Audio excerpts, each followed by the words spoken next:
Welcome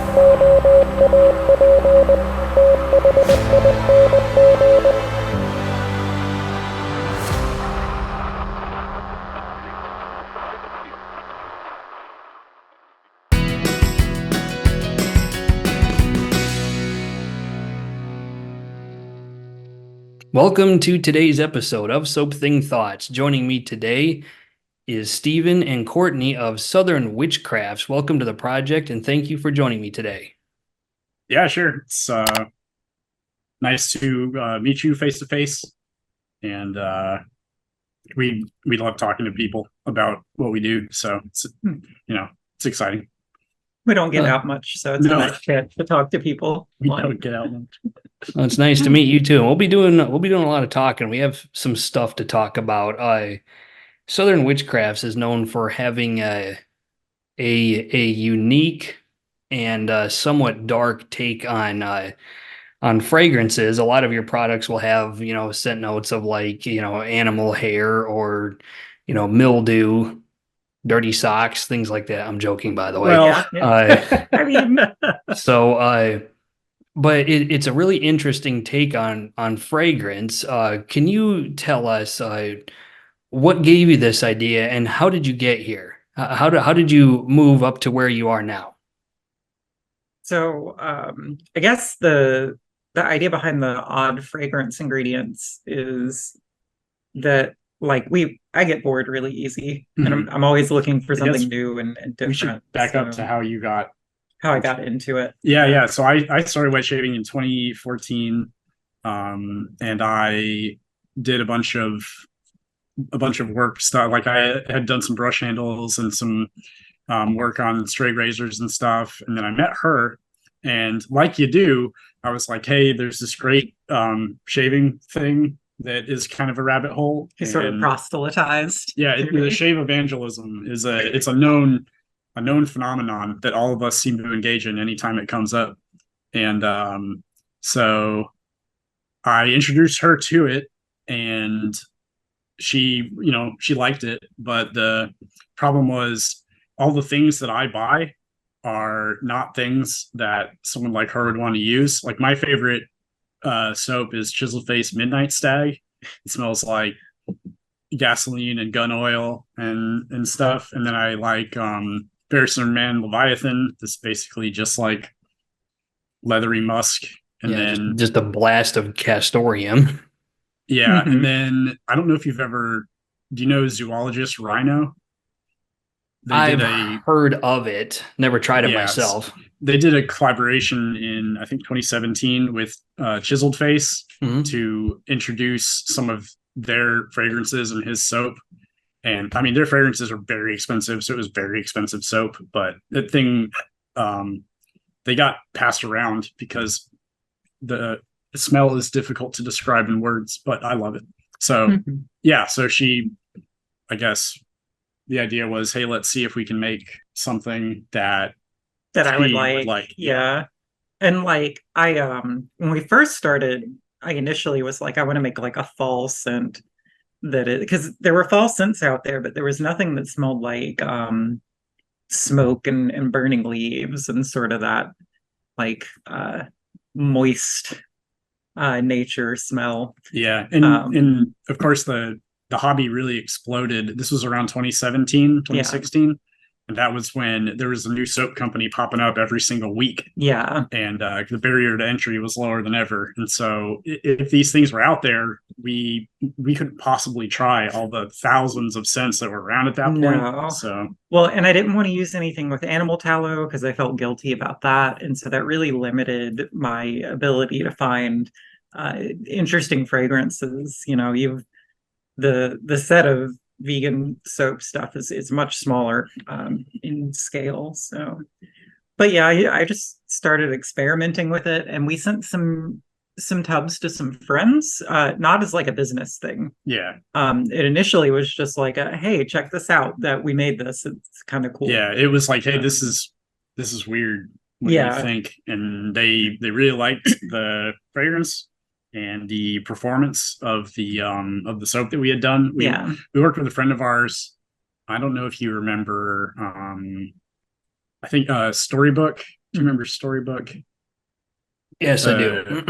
Yeah, the owner of that, Lauren, he's since closed up, unfortunately, but we worked with him to sort of because we were new to the soap making stuff. I mean, I've worked with chemistry and stuff in school years ago, but this whole I mean, it's an entire art that I had no familiarity with. So we kind of worked with him, and then with I can't remember her name from Tiki, Amanda Stott from Tiki, who's been in the hobby a long time, but she's also long since gone. And she helped out a lot, I think, in the early stages with like the chemistry. Yeah, she's a chemistry PhD, so yeah, it was very beneficial. But the thing for us was, or I guess for her mostly, was like, we want to get a serviceable base, but the fun, the reason we did it in the first place is really foremost the fragrance. Yeah. And then just about equally important is having a recipe that you don't need to feel guilty about using if you have that sort of moral dilemma. Yeah, I guess. Yeah. That's good stuff. Let's talk about a couple of them. I don't have any of your full size sets. Those are in my collection back in the States, but I do have a bunch of samples. One of the ones that I keep going back to is Necromantic. Oh yeah. I Okay. get that one to focus. That's one of our first ones. Yeah, it was the second one we developed, but the first one that we sold. Yeah. Yeah. Yeah, that one's I really like, there are a lot of rose scents out there, but there was nothing at that point that I had found. I'm sure there are things that exist, but there was nothing at that point that I had found that had like the dirty, earthy sort of aspect of it. And then it was very early on in my scent making career, so I didn't have as much of a grasp on fragrancing as I do now. But there was an attempt to give it like an Old Stone fragrance. I, of course, would have done that differently now than I did, but it created a pretty decent soap. I think the smell is nice. Do you remember Chicken or the Egg? Did the name come first or the fragrance? I think the name came first. Yeah. So we had this idea of, this was kind of the start of us taking a concept and seeing if we could make a scent out of it, and make a scent out of it that's actually good. Yeah. And so there's Necromantic is what? The art of communicating with the dead. Is that what that is? Kind of. It's inspired by... There's a film called Necromantic, which we don't recommend anybody watch unless you really like obscure and very disturbing horror movies. It's been banned in a lot of places. It's maybe not something for obscure horror beginners. Obscure and very disturbing. Sounds an awful lot like Deliverance. Yeah. So it sort of combines the romantic part with the necro part. Yeah. Mm-hmm. And so we took that as motivation, and then, like you said, the necromantic general meaning as well, like where it's just necromancy and stuff like that. I don't know. We wanted to make a soap that was death oriented, but that didn't smell like a black metal guy's house. Yes. Yes. Well, one of the things I think is interesting about Necromantic, like you mentioned, that it was supposed to have like an earthy tone to it. All I really smell when I smell this is rose and red wine just having a boxing match with each other. That's what it smells like. It's very strong. So it was very early in my career, and I didn't really have a grasp of how to get those dirt fragrances. So it's got a couple of ingredients in there to get that dirt smell. But like I said, I've been putting a lot of thought into redoing it. That's probably maybe the simplest recipe, or fragrance formula that we have, compared to, I mean, that one I think is only like 5 different chemicals 5 or 6 in there. Different chemicals, Whereas some of the later stuff that we've done, the numbers in the 30s, for instance. I think Autumn Ash is almost 40 fragrance chemicals, which is good grief. I mean, but compared to some other fragrancers, Sean, his fragrances are extremely complicated. Yeah, we've worked a bit with Sean Marr of Marr Olfactive and Chaltion Luxe.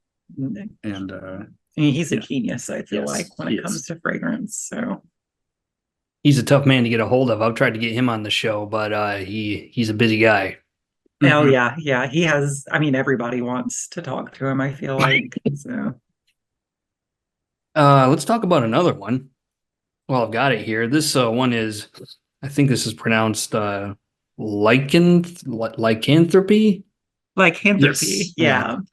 And so that one's based on werewolves and the Yeah. whole Lycanthropy mythology is the associated with that. disease that makes one a werewolf. Yeah. Or in real life, a disease that makes people think that they can transform into a werewolf, which Yes. is it's something that happened a lot more in the 18, 17, 1600s. That cat popped in right at the right time. I love Yeah. Oh that. yeah. So this it's definitely a werewolf smell. It's all Yeah. funk and animal fur and mildew. But you made it work. So I Yeah. have to ask for something that oddly specific. How do you even do that? How do you make a scent that smells like funky like that? So it's been different over the years. In the early stages, it was a lot more experimentation because I was trying to figure out what each aroma chemical smelled like. Now, generally, what I do is I get like a mental picture of what I'm trying to portray. So, like, if it's a werewolf, like what a werewolves visually bring to my mind. I'm a painter, so that's like a big. My brain is very visual. Mhm. And so I'm like, well, what would be in that place that I'm visualizing? Would there be fungus or dirt or what would a werewolf smell like? And then I think, how can I take those things and um, add to them in a way that's going to accent them so that they smell pleasant? Yeah. And the thing with that one that we had as a supplement, I guess, was what's the environment that this would be taking place in. And so that's where a lot of the foresty elements of that come in, the fir tree and the kind of the earthiness and the dampness is kind of, I guess it's a combination of like the muskiness of the animal person as well as perhaps like a dank sort of forest, like a location. meadow or like Right. but at night when it's moist and foggy out. Yeah. So let's segue into some other stuff. I know there are fragrances you've done in the past that have sort of been shelved. One of the ones that I thought was really compelling that I got in a sample, and by the time I wanted to get a full size tub, it was too late. Was Arcane Abyss. Oh, okay. Oh yeah, that's a that is a seasonal. So we usually bring it back from time to time. Yeah, we only run it in the summer. I think we've done it 2 or 3 times, released it, and we're probably going to do it again this year, I think is the goal. But that one or I guess Courtney worked really hard on the scent for that. Yeah, So, I was pulling my hair out with that one. Yeah, if you want to speak to it. So like I said, I start with a concept that essentially might be kind of gross and try and make it smell good. And a lot of the ingredients I was working with, a lot of the stuff I was working with, kind of clashed. And so it took me a lot of because this working. For people that don't know, this was our H.P. Lovecraft Cthulhu inspired thing, and so we wanted it to be ocean aquatic, but also have this monstrous element to it. And so it wasn't like a fresh, clean ocean breeze. It was like, terrifying, murky depths. Right. And I feel like I always like to take the most difficult path a lot of the time. So if I'm doing a summer scent, I won't let myself do the traditional, and it became kind of a huge. I think that one took like 7 months. Just like poking around and like, how do I make this? It's a difficult. It was a difficult thing to do. Yeah. but it came out pretty good. It's Mhm. got an interesting smell. It doesn't have I think as much mass appeal, and so we sell it every couple of years to people that really, really want it. But it's not the sort of thing that we can sell year round. And we're a very, very small company. I think a lot of people don't realize that like we don't even have any employees. Every once in a while, we will get somebody to come in and help us. And I think for about a year we had like an employee, but we are not a big company. So having a large amount of fragrances all at once is kind of unmanageable. Yeah, So I think we had 15 in production at one time, and we cut that down to I think 12 and then 10, and we're unfortunately axing some pretty soon. Yeah. And so we want to get like a nice solid small lineup that we can do seasonals or special releases with that Like won't completely upset everything. Like a tight 8 that are like really good fragrances that we can stand behind. And because you make a lot of stuff. It's like any other art form. You make a lot of things, and some you're more proud of than others. And so you want to kind of keep pushing forward and making new stuff and finding better things. But if you keep everything, then it's just not possible. Yeah, we're really happy with pretty much everything that we've made. And the thing is that when you do a limited release, I think most of our scents were intended to be a one and done. Yeah. But the demand would kind of just keep coming until it eventually, like months later, would taper. And so that's why we sell fall scents year round for one part, because people buy them in the dead of summer, dead heat, and it's crazy. Well, and like I'm really big on fall scents in general, and I buy them year round, and I know how hard it can be to find fall scents in the middle of summer. Mm-hmm. And so I was like, I want to provide that for other people, because it's hard to find fall scents in the middle of summer. I understand that most people don't want to smell like that when it's 90 degrees out, but I like to smell like that one. So I was about to ask this question, and then you sort of already answered half of it, but I'm going to ask it anyway. Whenever you have an artisan that isn't cranking out new scents that often, and when I just looked on your website at the time this is being filmed, there's a fair amount of things that are out of stock. Usually that's indicative, well, I don't want to say usually, but sometimes that's indicative of an artisan that's trying to quietly go away. So I have to ask the logical question, what's going on? What's the deal? Yeah, so Courtney mentioned that we had someone helping out for a while because there was just so much demand for our stuff that there's so many little things that you don't think about.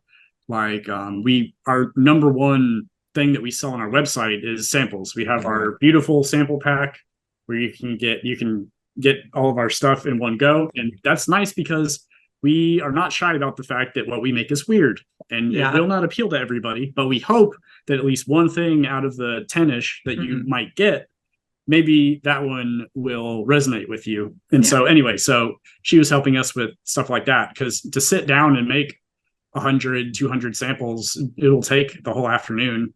And then you factor in all the like product packaging and labels and blah, blah, blah.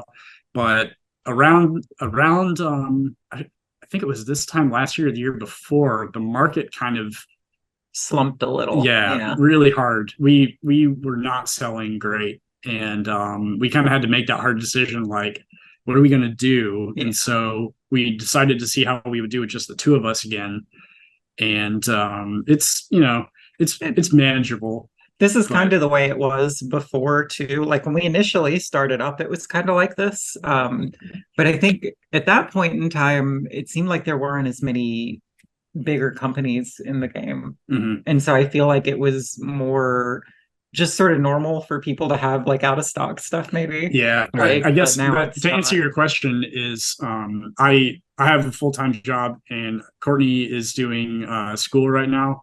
And so this is definitely a priority for us, but there's only so many hours in the day, you Right. know? And so anytime that we get, because we sell to a lot of retailers, whether they're online retailers or brick and mortar, and so they'll put in orders that are, you know, pretty big for stuff, and so we will make a bunch of stuff, and it'll all sort of go to one place, and then it's time for us to make it again. So we always say that we're constantly in the middle of production, because it's true. And we're trying to kind of deal with the demand that the increased demand by doing like larger batches and larger batches. Right. But when you're a small company, it's very expensive to do a large batch. And so it's difficult to do like everything in a massive batch without putting yourself in a really bad place financially. Yeah. And there's difficulties with some of our recipes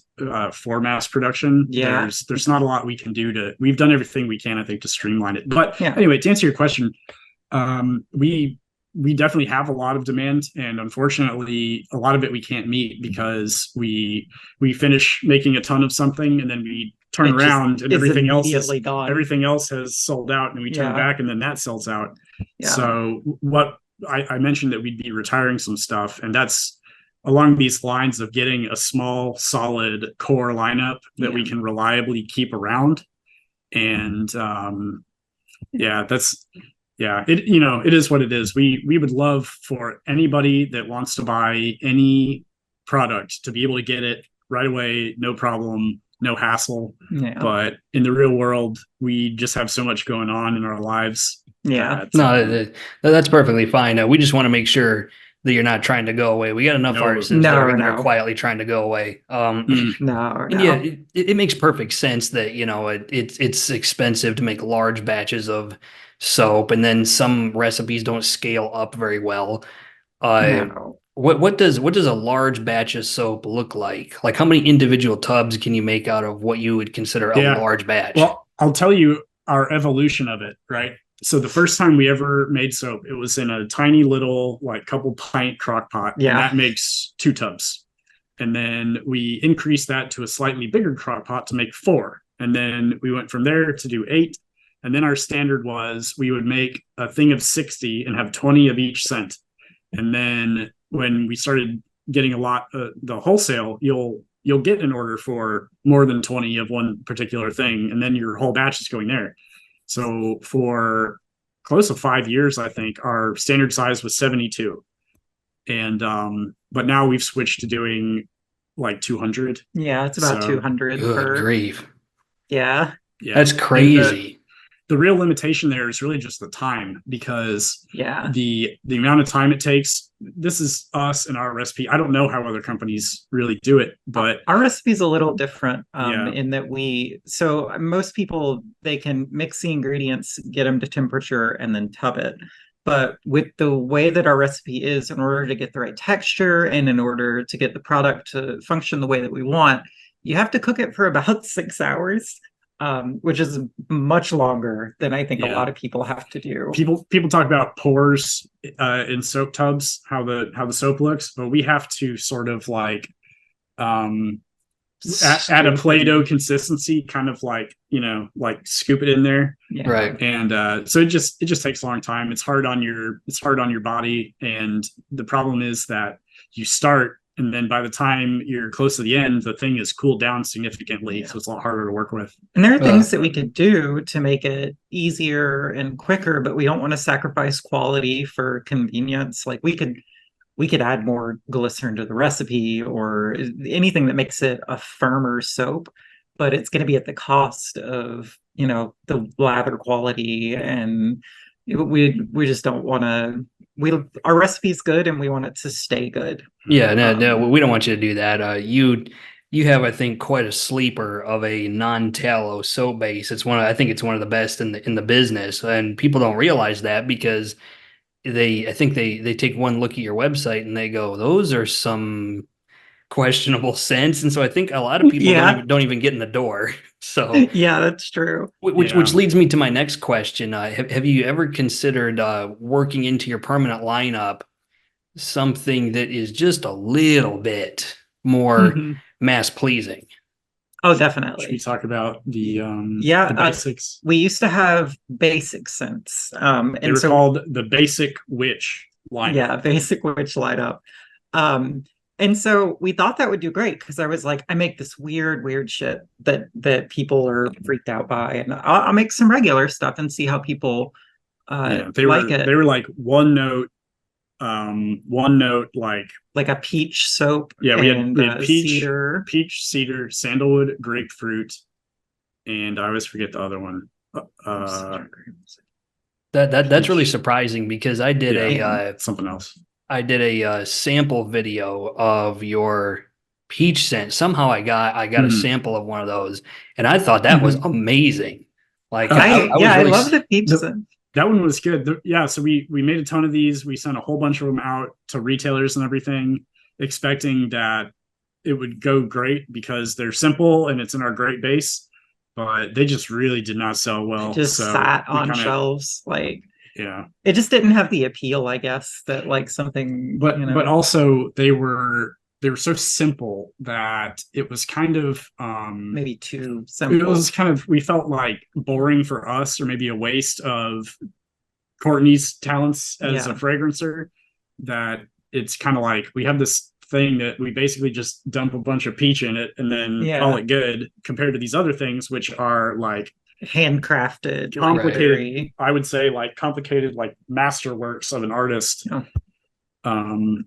Yeah, it's just, it's like, you know, it's like you go to a like really expensive tattoo artist and you point to the wall and say, I want to get that little spider from the book. Yeah. And it's, you know, the short answer is that's not going to happen. Yeah. There's going to be some nuance to that. Yeah, definitely. You make it sound like, though, some of the mainline scents you have now kind of struck a nerve in a good way, because you know if what you say is true and that you can't make this stuff fast enough, there are worse problems to have. Oh yeah, definitely. It's great. Yeah. I mean, I feel bad because a lot of people reach out to us and they're like, I got a sample of this thing and it's amazing. When can I get it? And a lot of things we put out of production because at the time demand's just not there. Yeah. And then there'll be isolated groups that really like something that other people just don't. And it doesn't make sense unfortunately, it doesn't make sense to have every single thing that we've ever done. There's sometimes that we've had people as a group come to us and we'll do like a cook for those people of a specific scent that we don't have. I guess the big thing is like you have to buy a certain amount of certain aroma chemicals, and so you have to make a certain size batch to make it like where you don't lose a ton of money on it. Right. And so if enough people come to us, then typically if somebody wants something that we don't make anymore, or they want something custom, I guess it's a complete tangent from what we were talking about. Yeah. But if they commit to buying every single unit in the thing, then it makes sense for us because it's not going to be sitting on the shelf if it's an unpopular thing. Yeah. Right. But I do think the things that we have now are much more generally appealing, because in recent years we've been looking to make things that are not mainstream or not generic or plain. We try to ride that line. Yeah, that more people could get into, because there's something there that is more than just like, it's not just a gimmick in that it's weird. Yeah, it's something good that there's an intent, a meaning, and a purpose behind it. And honestly, one problem that we have a lot is when we read reviews, sometimes people will say, I just can't get over the mildew in this, it smells rotten and blah blah blah. But it's there might just be a few drops in there to round the thing out. Like, it's not a major component, and if you are trying to pick that one little thing out, you'll have a very hard time if it can even be done. Well, and the interesting thing is that when you don't tell people about certain fragrances, like if we send out a tester and we don't tell them what's in it and they test it, they can never pick up on those things. I think it's kind of like so with jasmine, a big thing about the fragrance jasmine is it has a lot of a chemical in it that is essentially known for smelling like poop. But most people don't smell jasmine and think, oh God, that smells like literal feces. Um, but like it's in there. There is a poop fragrance in most jasmine that is very strong. I guess what I'm saying is a lot of people don't give us a shot or regret doing so because of confirmation bias, where they read the ingredients and then they go into that experience with that in their mind, that there are bad smelling things in this. Yeah. And which is, it's fine. But there's also people that legitimately don't like things because they think they smell bad. That's completely valid. But it's like you say, if you walk into it trying not to like it, what do you think is going to happen? Yeah, right. Yeah. So that's what it comes down to. So if we described our things less honestly, maybe it's very important. I feel like that we're honest with what we're putting in it. But if we, I don't like to. If we weren't as detailed about like the weird things that are in there, then maybe more people would try it, or more people would like it because they don't think that there's weird stuff in there. Yeah. But we I think take pride in saying there's weird stuff in this, and it actually turned out pretty good. Well, and there's a certain amount of freedom to like we do this because we love it, not because we're a business that we're trying to live off of. Like we both, have ways of making money that are not this. And so it gives us the freedom to make interesting things. And if people don't like it, that's okay. Like, we can make something else and experiment. Yeah, there's no risk as much. I guess. We might have wasted a bunch of money on it, but we're not gonna not be able to eat, I guess, as a result. Yeah. And I definitely don't envy the companies that are in that position. Yeah, that's a hard place to be. Like, just a couple more questions for you. One is, have you ever developed a scent where you were just like, oh my God, I love this, but I can't move it to save my life. This would never sell in a million years. Yes, there have been a few. So there's, for every soap fragrance that we release, I probably have made like 5 or 6 or sometimes even 10 that we don't release. And there's some like fragrances that I just absolutely love. Like I love Carpathia. It's not one of our best sellers for some reason, but it's probably the one that I'm the most proud of. Yeah. But yeah, for a little while I wanted to do a black metal soap, and it was going to be, if you're not super familiar with the genre, they're not exactly known for smelling great. It's not like there's a guy that buried his clothes before shows, and he would bury them with a dead bird so that it had like that smell. And I was like, I can make this really out there, just intense. Lots of blood and bodily fluids and smoke, and leather. And I'm sure that could be made to work. Yeah. But it is on its head. Who's gonna buy that? Yeah, just at face value, people are going to be like, what? Yeah, like, what are you doing? Well, and I made a fragrance a couple of years ago that was inspired by abandoned buildings, because I used to do a lot of urban exploration. Oh, so did I. I would love to smell that. Yeah, it's a very, that smell, right? Like it's unmistakable. It's unmistakable. But you can imagine it's not the sort of thing that people would buy. Yeah, there's a problem with making something that smells exactly like something, and then does somebody actually want to wear that, or as a fragrance, or just smell like it temporarily during the shaving process? Well, and I think especially with things like the abandoned building smell, it's such a solid scent in my head that I can smell everything associated with it. It's too solid, and it's too easy for me to make that exact smell. So there's no sometimes the difficulty in recreating something is where the beauty comes from. Yeah, and I for me especially, I talked about my taste before, And so it's very difficult for me to find something that I'm happy with. And I've pretty much just used the same things for years. And there's a few of ours that I use or have used, but we don't develop scents for me so much as like we get a cool idea, and then do people like this? Then great. And if they don't, then okay, we won't sell it.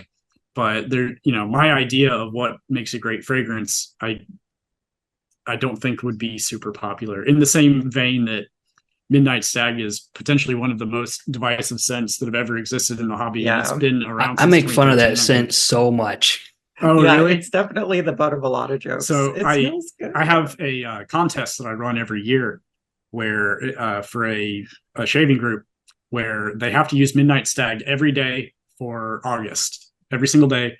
And they have to do the soap, the splash, and the perfume, and film it and show it.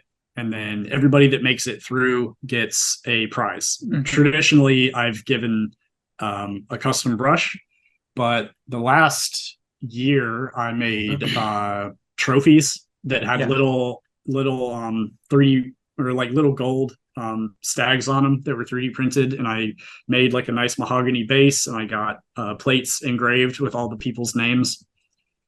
And but that was the year that, so every single day they had to increase the amount of perfume they were using by a spray. So like the first day it's one spray, second day it's two sprays, and by 30 there's videos of these guys just spraying it so much that it's running down their chest, Just like bathing. Yeah. Yeah. And, I mean, I could do it, but I'm not going to like it. Yeah. So yeah, I would love that. It's just that if I leave the house, nobody's going to want to be around me. It'd be a little Yeah. too intense. Like I like the fragrance actually. Like I'm one of those people that enjoys that fragrance. Thank but God. like, yeah, but like that amount of it, I think would just destroy me. Like my sinuses would be gone. No, I Yeah, really but- not to talk too much about Chiseled Face, but I really enjoy like Summer Storm, that kind of scent. But Midnight Stag is a little. I got to be in the mood for that, which doesn't happen very often. Yeah, It's understandable.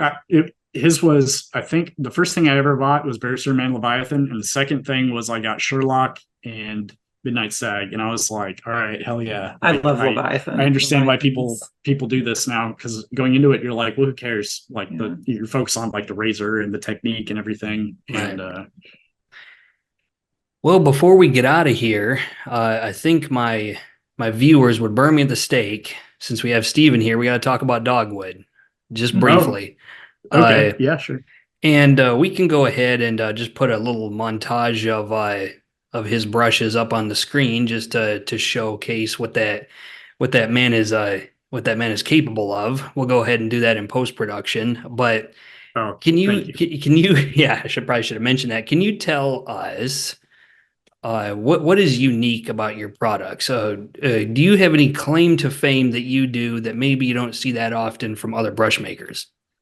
That's funny. I think yes. And this is in the past caused controversy with some people, but take you back to I think it was 2016 or 17 when I first started doing brushes, because somebody asked me like, hey, you made me razor scales, razor handle, and I would love to have a brush to match it.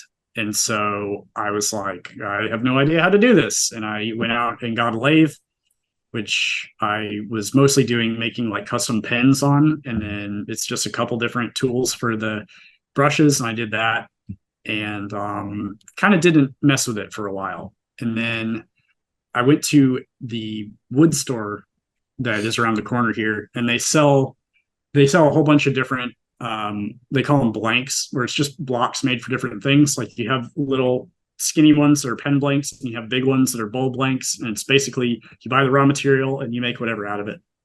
And so they sell stuff to make wine bottle stoppers, which I also did for a while. And it's basically like, it's a little block, very, very simple, with some wood on it and some acrylic on it. And then, not super interesting. It's kind of just one color and one color. Some of them, they had them mixed together, but these were like bulk made from a company that, in huge batches and everything. And you did see there was one or two people that were specializing in making handles, but it was out of these blocks. Like you could recognize it. That is the one from the store. And there's nothing wrong with that. But I really wanted to do it myself so that I had control over the colors and the patterns and whatnot. And so I bought a bunch of the natural edge, the wood, and I got a whole bunch of stuff for resin casting and a whole bunch of different colors and dyes and pigments. And I tried to I was specifically going for night skies for the first, few years. It was like, okay, these glitter things kind of look like stars. So maybe I can make kind of like galaxy type of things. And then the wood kind of looks like mountains. So maybe it can be sort of like a mountainscape with sky and whatnot. And so my claim to fame, which I cannot prove, but to the best of my knowledge, I was the first person to make custom from scratch, what we call hybrid brushes, hybrid wood and acrylic. And many people have done it since, and that's great. And I kind of am distinguishing myself from the people that were just buying the material, which again, not a big deal. Obviously, I've done it for other types of things as well, but making it yourself is very different. Much more difficult. Much more difficult. Yeah, there's a lot more opportunities for failure since you're doing more of the process. But there's people that have heavily disputed that because they believe that these other companies were kind of the first ones there, and it doesn't bother me.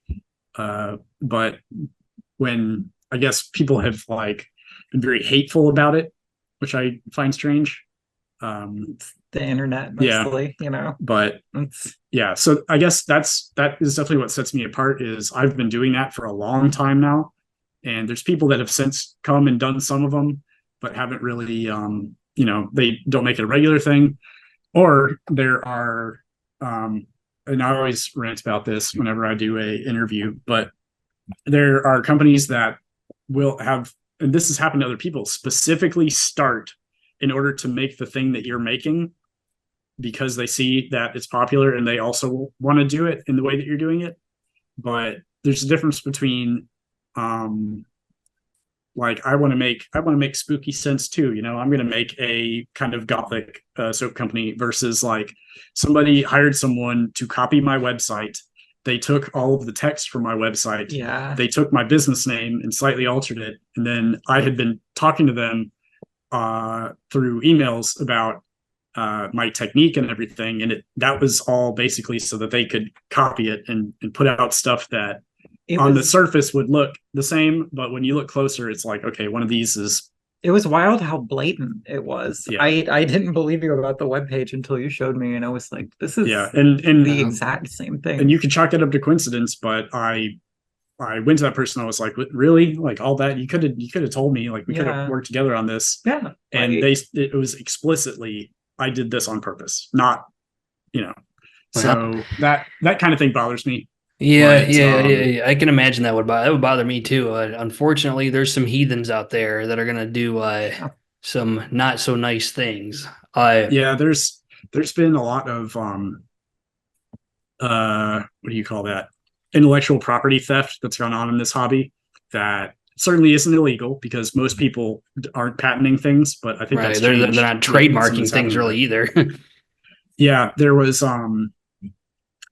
one of the guys I know was just making these leather razor cases that were a replica of something vintage that was sold decades ago that is long since gone, and he was kind of bringing them to a new life, which I've also seen with other people making these very old scents and revitalizing them so that modern shavers can enjoy them. And so he was making these things by hand, selling them for pretty generous amounts considering because he was doing it as a hobby. And then one of the gigantic names in the shaving world bought one of those and dimensioned it and everything, and then went to a Chinese factory and had them mass produced for much less than the other one. And they proudly said like, hey, this is capitalism, it's just business, and we've always kind of felt like it was more than that for us. Like there's like a human element to this, like it's level of respect. Yeah, it's a very like, I don't know, human space, the shaving community, I feel like. So when these giant companies come in mass producing everything, then it kind of, I don't know, it feels very much like Walmart moving in on mom and pop. Yeah, it does. Yeah, that's it sucks to see that kind of stuff. It really does. You mentioned hybrid brushes at length. Let's talk. This is the final question I have, and then we can get out of here. Let's talk about hybrid. Real quick. Can you get the big one? Yeah. Let's talk about hybrid brushes just on the merits. Some of those look insanely seamless. That's got to be difficult to do, to get it to just mesh together in a way that looks like it was that way organically. Wow. Yeah, here's my giant 75 millimeter one that I did, just kind of as like a I don't know, demonstration presentation thing. Look what I can do. Yeah. So what you're describing is where the two materials meet. Yeah. And so the process is straightforward if you think about it. You take a plastic that's in a liquid form and you mix colors into it and everything, and then you pour it on top of the wood where it undergoes a exothermic or endothermic reaction of some kind, where it becomes hardened, and there's so much small pores and details in wood that allows it to hold on to that and not just kind of like pull off. And so it's almost like a natural adhesive. Yeah. And the key to it really is that, so you do these two materials together, and most woods, compared to a hardened resin acrylic, the density is significantly different. The weight and how easy it is to cut and all that, it's completely different. So if you take wood that itself is resin impregnated, then it kind of brings those factors into balance and allows you to treat the whole thing as a unit and not really as two separate things that you're worrying about. And so I've gone through phases of it, I guess, but the way I started and the way I do it now is I try and keep it completely seamless with a finishing coat, to where you can't feel any difference between the layers, and they're both like a matching level of gloss and polish and everything. So that's how that's done, I guess, if that answers your question. No, it answers my question perfectly. Brush making is just as much of an art as trying to make new scents. I mean, functionally it's different, but in concept, there's a lot of work that goes into both, I think. So now the final question that I ask every guest that I have on the show, if you could give a simple piece of advice to either new wet shavers or even seasoned wet shavers, where you can take something you've learned and pass it along, what would you tell them? A hard one. So this is for people that are coming into the hobby or that have been a part of the hobby, I guess is what you're right. I mean, you can pick one or the other if it's hard to answer both, but if you could just give a simple piece of advice, like, here's what I've learned, either this is a smart thing to do, or for the love of God, don't do this. Just anything you can think of. Yeah, I guess there's a few different reasons that people enter wet shaving. There's people that enter it because their primary goal is to save money off of what they've been spending on traditional cartridge-based razors. And there's people that get into it because they like the history of it or the ritual aspect.